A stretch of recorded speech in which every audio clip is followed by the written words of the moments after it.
Hello, this video is about our project to extract gold from computer parts using chemistry. The first part is finding materials that contain gold. You might have some scrap jewelry or broken computer parts lying around your house. The best ones to use are the ones that are really old, like the Pentium Pro CPUs. Each Pentium Pro CPU has about a third of a gram of gold. In our case, we used RAM trimmings, SD cards, CPUs, and old jewelry. We prepared them for the experiment by cutting off as much of the plastic part as we could so that we only had the parts that contained gold. We also used a heat gun to remove the areas which contained glass or ceramic. This project is definitely not profitable to do at home, since you would get much more from just selling it to a company that would do it themselves at a much bigger scale.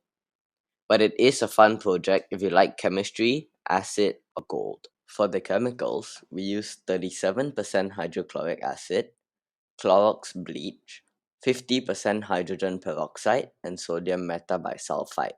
And this is the list of apparatus we used. The method we used in the video is based on a video from Nile Red, link in description. The first step is to oxidize the copper and nickel that the gold is plated onto so they become ions that float around in the solution instead of solids stuck to the gold. This requires hydrochloric acid and hydrogen peroxide. First, we added 400 milliliters of distilled water to the beaker. This is so that the acid we added later on will be less concentrated and safer to work with. Next, we added the acid. Remember, kids, hydrochloric acid is a dangerous chemical and so you should not touch, snort, or drink it. To try and help us follow these rules, our setup is an open, well ventilated area, and this fan right here is blowing away from our experiment so that the fumes are removed.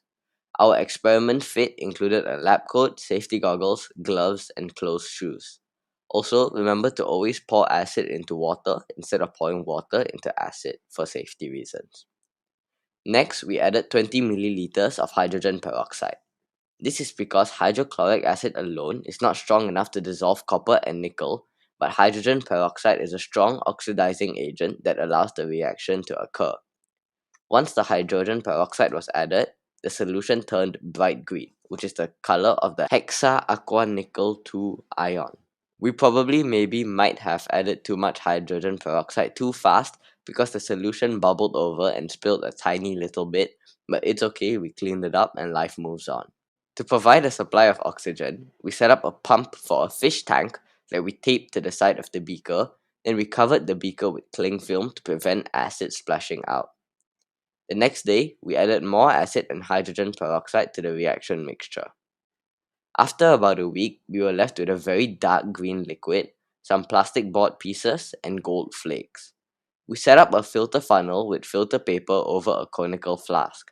Then, we poured the dark green liquid into the filter so that any gold flakes floating around were removed.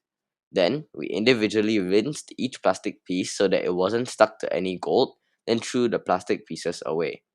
This left us with another mixture of liquid and gold flakes, which we also filtered.